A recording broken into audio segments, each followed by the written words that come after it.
안녕하세요. 똑소리 나는 재테크의 똑재입니다. 올해 초부터 절세계좌 투자자들에게 유난히 힘든 소식들이 쏟아지고 있습니다. TR ETF 폐지 소식이 가라앉기도 전에 이제는 절세계좌 해외 ETF 배당소득 세제 혜택이 축소되는 상황까지 벌어졌습니다. 거기에 더해 ISA 계좌 비과세 한도 및 납입 한도 상량 개편안까지 무산이 되면서 투자자들의 실망감은 더욱 커졌는데요. 그동안 노후 대비의 필수 계좌로 활용되던 절세 계좌의 경쟁력이 흔들리면서 이제 절세 계좌를 유지하는 게 맞는 건가 라는 고민을 하는 분들이 많아졌습니다. 특히나 가입 당시 정부에서 절세 혜택을 강조하며 적극적으로 유도했던 계좌들인데 이제 와서 혜택을 축소해버리니 혹시 또 나중에 뒤통수를 맞는 건 아닐까 하는 불신도 커지고 있습니다. 그래서 이제라도 절세계좌 투자를 접고 미국 직투로 갈아타야 할까? 그래도 절세계좌를 유지하는 게 맞을까? 이렇게 고민하시는 분들이 참 많을 건데요. 저 역시 절세계좌를 활용한 장기 투자에 진심이었던 투자자 중 한 명으로서 이번 변화가 기존 투자 전략에 미칠 영향을 정말 깊이 고민해 봤습니다. 그래서 감정을 배제하고 절세계좌에 현재 남아있는 혜택은 무엇인지, 그리고 여전히 투자할 만한 가치가 있는지 객관적으로 분석을 해봤는데요. 오늘 영상에서는 이 절세계좌 세제 혜택이 실제로 얼마나 축소가 되었는지, 그리고 그럼에도 불구하고 절세계좌를 유지할 만한 이유가 있는지, 아직은 남아있는 혜택에 대해서 알아보도록 하겠습니다. 영상 시작 전에 구독과 좋아요 한 번씩만 눌러주시면 제게 큰 힘이 됩니다. 그럼 바로 시작할게요. 현재 남아있는 혜택 첫 번째는 바로 세액공제입니다. 이 부분은 제 채널에서 너무 많이 말씀을 드려서 잘 알고 계시죠? 총 급여가 5,500만 원 이하일 경우 세액공제율 16.5%가 적용되어 148만 5천 원을 돌려받을 수 있고요. 5,500만 원 연봉 초과하면 13.2% 공제율이 적용되어 118만 8천 원을 돌려받을 수 있습니다. 연금저축만 납입했을 때는 최대 600만 원, IRP만 납입했을 때는 최대 900만 원까지 세제 혜택을 받을 수 있고요. 두 계좌를 합쳐서 최대 세액공제 한도는 900만 원입니다. 이게 뭐 그리 큰 혜택인가 하실 수 있는데요. 일단 연금계좌에 납입하는 것만으로도 13.2% 혹은 16.5%의 확정된 수익을 받을 수 있습니다. 보통 예적금 많이들 가입하시는데요. 우리가 5천만 원을 연이율 3%로 예금에 넣어두면 세후 이자가 약 128만 원 정도입니다. 그리고 8천만 원을 연이율 3% 1년 예금에 넣으면 세후 수령할 수 있는 이자는 약 200만 원 정도가 됩니다. 이처럼 1년에 혜택을 보는 금액이 절대 작은 금액이 아니라는 거죠. 보통 세액공제를 받으려면 의료비나 교육비, 월세 등 대부분 돈을 써야만 받을 수 있는 공제 항목들이 많습니다. 그런데 이 연금계좌는 내 노후를 위해 돈을 적립하면서도 이렇게 높은 확정된 수익을 받을 수가 있습니다. 게다가 이 납입한 원금을 잘만 굴리면 추가적인 수익도 더 기대를 해볼 수가 있죠. 제가 오늘 영상을 만들기 위해 2024년에 진행한 연말정산 공제 내역을 한번 확인해 봤는데요. 퇴직연금 납입액 300만 원, 연금저축 1,500만 원, ISA 계좌 만기 시 연금저축 계좌로 이전한 금액 8,646만 2천 원 정도가 돼서 총 공제 금액이 144만 원입니다. 참고로 제가 ISA 계좌에서 연금저축으로 이전한 금액은 8,600만 원 가량이지만 이 중에서 3천만 원의 최대 10%인 300만 원까지만 추가 세액공제가 가능합니다. 그래서 저는 작년에 연금저축 계좌와 IRP 계좌로 900만 원 공제를 받고요. 여기에 ISA 만기 자금을 연금저축으로 이전하여 추가 300만 원 또 세액공제를 받았습니다. 그래서 총 1,200만 원이 적용됐고요. 이렇게 계산을 해보시면 현재 적용된 세액공제율이 12%가 나올 겁니다. 그런데 분명 앞에서 연봉 5,500만 원 초과할 경우 세액공제율이 13.2%라고 했는데 왜 12%만 적용이 된 건지 더 적게 적용된 건 아닌지 라고 질문 주시는 분들이 굉장히 많았는데요. 결론부터 말씀드리면 이 연말정산 시 소득세 기준으로 계산이 되기 때문에 12% 그리고 15% 공제가 맞습니다. 최종 소득세에서 10%가 지방소득세이기 때문에 따지고 보면 전체 세금에서 13.2%가 빠진다고 보시면 되겠습니다. 그러니까 연말정산 공제 내역 144만 원에서 1.1을 곱해주면 158만 4천 원이 나오고요. 이렇게 계산해보면 공제율이 13.2%가 나옵니다. 그러니까 똑제가 원래 기존에 내야 할 세금에서 이만큼이 빠졌다고 보시면 되겠고요. 제가 만약 연금계좌에 납입을 안 했다면 연말정산하면서 이 정도 금액을 세금으로 더 냈어야 했는데 이만큼을 아꼈다고 보시면 되겠습니다. 절대 적은 혜택이 아니죠. 그리고 저처럼 ISA 계좌 만기 자금을 연금 계좌로 이전하면 추가적인 세액공제를 받을 수 있기 때문에 이렇게 되면 연봉 5,500만 원 이하일 경우 최대 198만 원까지 돌려받을 수 있고요. 5,500만 원 초과한다면 158만 4천 원까지 환급받을 수 있습니다. 그리고 최근까지도 연금계좌 세제 혜택이 확대되고 있었는데요. 우리나라의 공적연금 소득 대체율이 외국보다 낮은 편이기 때문에 사적연금 납입액 증가 유도가 필요하여 이처럼 관련한 혜택들이 확대되고 있었습니다. 대표적으로 기존에는 연금저축 세액공제 한도가 400만 원이었는데 이게 600만 원으로 늘어났고요. IRP를 포함하면 900만 원까지 세액공제 한도가 상향되었습니다. 기존에는 나이가 50세 이상이거나 연봉이 적어야만 적용받을 수 있던 한도였는데요. 2023년부터 이렇게 구분 없이 세액공제 대상 납입 한도가 늘어났습니다. 그리고 이때 같이 추가 납입이 가능하도록 만들었는데요. 제가 작년에 한 것처럼 ISA 계좌 만기 시 이 전환 금액을 연금 계좌로 넣을 수 있도록 했습니다. 원래 기존에는 연금 계좌 납입 한도가 연간 1,800만 원으로 무조건 고정이 되어 있었는데 이 ISA 계좌를 활용하면 더 큰 금액을 넣을 수 있도록 개편이 되었습니다. 또한 나중에 연금 계좌에서 연금을 수령할 경우 만약 연간 연금 수령액이 1,200만 원을 초과한다면 전부 다 종합과세에 들어갔었는데요.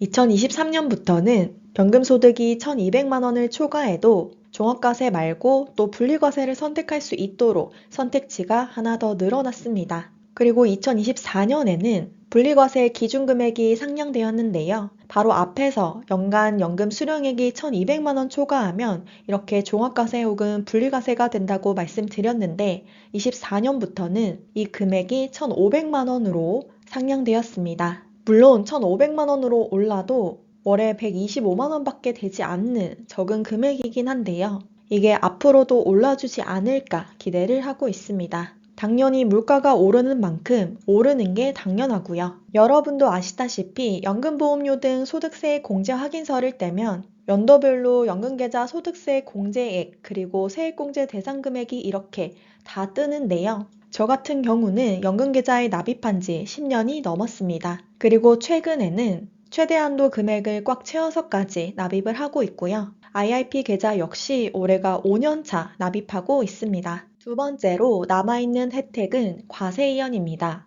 이번에 과세이연 혜택은 사라지지 않았나요? 라고 궁금해하실 수도 있는데요. 사라지긴 사라졌는데 일부 과세이연 혜택을 받을 수 있는 부분도 남아 있습니다. 자, 우리가 크게 ETF에는 국내 주식형 ETF가 있고요. 국내 상장 해외 ETF가 있죠. 이 두 가지 ETF를 일반 계좌와 절세 계좌에서 각각 투자한다고 했을 때 일반 계좌에서 국내 주식형 ETF는 매매 차익에 대해서 비과세입니다.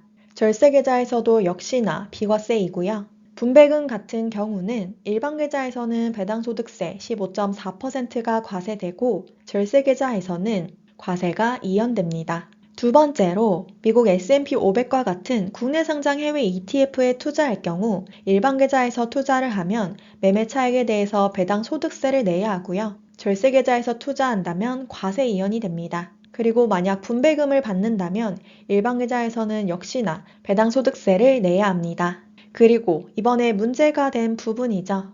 절세계좌에서 국내 상장 해외 ETF에 투자하여 배당금을 받으면 기존에는 과세가 이연됐지만 이제는 이 배당 부분에 대해서는 과세가 이연되지 않고 절세계좌로 들어올 때 배당소득세를 떼고 세후 배당금으로 들어오게 됩니다. 그러면 이 변화로 인해 혜택이 얼마나 줄어든 건지 한번 계산을 해보려고 하는데요. 배당률 3.5%에 미국 배당 다우존스 1,000만원 투자했다고 해보겠습니다. 그럼 기존에는 1,000만원 투자하고 배당률이 3.5%이니까 분배금이 연간으로 35만원 들어왔고요. 1,000만원에 35만원이니까 배당률 3.5%입니다. 그런데 이번에 개편안이 적용되면서 어떻게 변경이 됐냐면 배당소득세 15%를 떼고 나머지가 들어오기 때문에 분배금은 29만 7,500원이 들어오고요.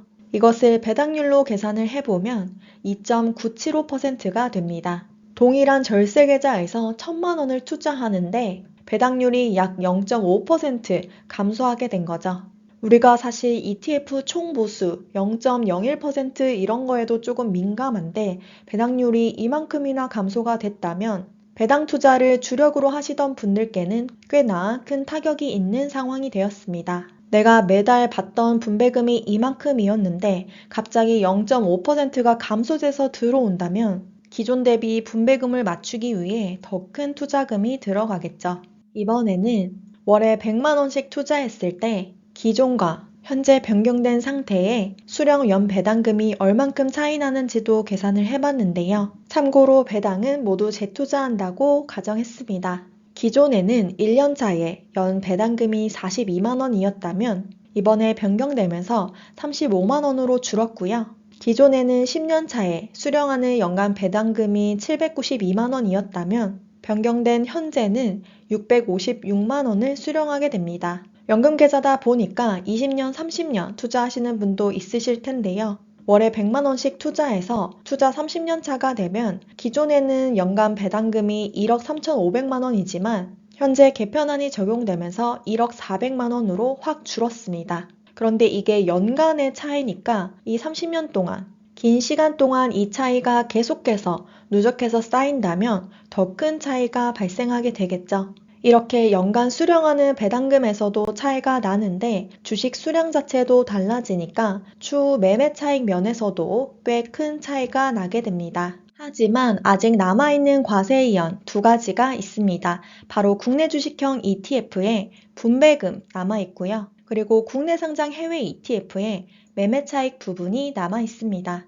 이 부분은 이제 삭제가 된 거고요. 그래서 우리는 이 두 가지를 최대한 활용하는 것이 좋은데 저는 국내 주식을 좋아하지 않지만 그래도 슈드와 비슷한 성장을 보이는 국내 고배당 ETF가 몇 개 있습니다. 그런 우량한 고배당 ETF에 투자하는 것도 하나의 대안이 될 수 있고요. 당장 현금 흐름이 필요하지 않으신 분들이라면 미국 대표 지수에 투자하여 과세이연 효과를 극대화시킬 수도 있습니다. 여기에 커버드 콜형 역시 옵션 프리미엄 수익은 그대로 다 들어오기 때문에 마찬가지로 과세이연 효과를 누릴 수 있습니다. 앞으로 제가 차근차근 현재 절세계좌에서 이 혜택을 누리기 좋은 종목들을 하나씩 또 소개해 드리도록 하겠습니다. 그러려면 구독 눌러주셔야겠죠?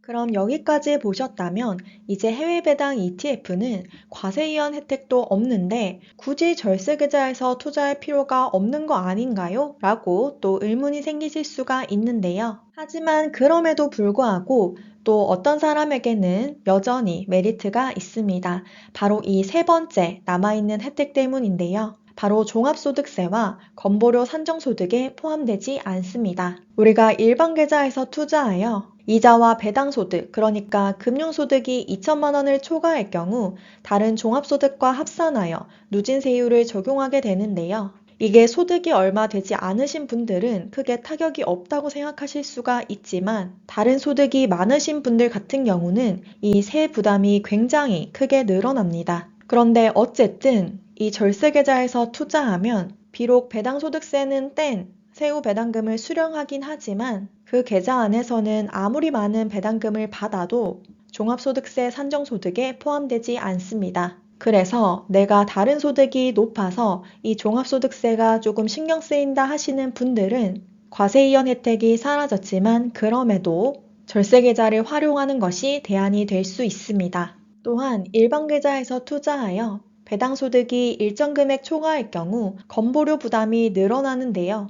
직장 가입자의 경우 금융소득이 2천 초과 시 초과분에 대해서 건보료가 더 부과되고 지역가입자의 경우 금융소득 1천만 원 초과 시 전액 건보료 대상이 됩니다. 앞에서도 말씀드렸다시피 어찌됐든 배당소득세를 떼고 받기는 하지만 종합소득세와 건보료 부담을 피할 수 있습니다. 그래서 다른 종합소득 금액과 금융소득 자체가 높을 경우엔 아쉬운 대로 이것을 활용하는 것이 유리하다고 볼 수 있습니다. 그리고 분리과세 금융소득에 건보료를 부과하는 기준금액을 연간 336만 원으로 더 낮춘다는 뉴스도 나오고 있는데요. 아직 확정은 아니지만 이 건보료 부분은 언제 손을 대도 될 수 있는 부분입니다. 그런데 그렇게 되면 더 이 절세계좌에서 투자하는 것이 유리하겠죠.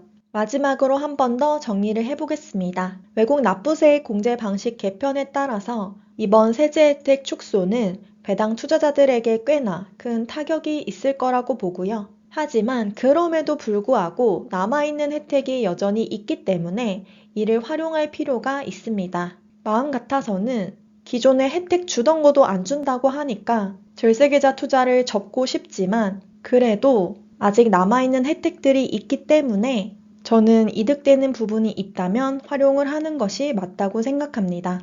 일단 첫 번째로 매년 납입만 해도 13.2%에서 16.5%의 확정 수익을 볼 수 있었고요. 어찌됐든 우리가 많이 투자하고 있는 S&P 500이나 나스닥 100과 같은 해외 주식형 ETF 매매 차익은 그대로 과세이연 혜택이 존재합니다. 그래서 기존 배당 투자에 집중되어 있던 포트폴리오는 추가 혜택을 볼 수 있는 쪽으로 조정하는 것이 필요하겠죠. 앞으로 또 제가 혜택 볼 수 있는 종목들은 하나씩 또 설명을 해드리도록 하겠습니다. 그리고 종합소득세와 건보료 부담 아직은 없습니다. 또 언제 이런 것들을 부과할지 손을 댈지는 모르겠지만 일단 아직까지는 괜찮고요. 제발 더 이상은 안 좋게 손을 안 댔으면 좋겠습니다. 이번 같은 경우는 충분한 사전 공지 없이 갑자기 정책이 안 좋은 쪽으로 바뀌어버렸고요. 또 이중과세 대책 마련을 법이 시행되고 나서야 하고 있다는 게 한편으론 좀 어이가 없는 상황인 것 같습니다. 많은 투자자분들께서도 이번 일로 혼란스러운 감정과 더불어 정부에 대한 실망 그리고 신뢰도 하락으로 이어진 것 같습니다. 또한 노후자금 마련을 위해서 이런 절세계좌에서 열심히 투자해보려고 하는데 점점 더 이런 제도가 복잡해지고 있습니다. 그래서 아예 접근성을 좀 떨어뜨리는 게 아닌가 이런 생각이 드는데요. 개인적으로 국민 스스로 노후 준비를 잘 하는 게 정부 입장에서도 장기적으로 봤을 때 더 이득이라고 생각하고 있습니다. 그러니까 혹시 관계자분들이 만약 보고 계신다면 앞으로는 혜택을 계속 늘려주셨으면 좋겠습니다. 녹제는 또 관련해서 소식 있으면 영상으로 전달 드릴게요. 마지막으로 중요한 공지사항 하나 전달 드립니다. 제가 진행하고 있는 평생 돈 걱정 없는 노후자금 마련 프로젝트 누부공 강의가 이번 6기를 마지막으로 운영이 중단됩니다. 여러분도 아시다시피 세법 개정에 따라 일부 투자 전략 및 포트폴리오 변경이 필요하여 강의를 새로 업데이트하려고 하는데요. 그런데 추가 수강 요청이 많아서 이번에 마지막으로 추가 모집을 하려고 합니다. 특별히 이번 6기 수강생 분들은 향후 업그레이드 되는 새로운 강의를 무료로 수강할 수 있는 특별 혜택까지 드리고 있으니까요. 관심 있으신 분들은 고정 댓글에 링크 통해서 확인 부탁드리겠습니다. 오늘도 끝까지 시청해 주셔서 감사합니다. 오늘 내용 도움 되셨다면 구독과 좋아요 부탁드립니다. 감사합니다.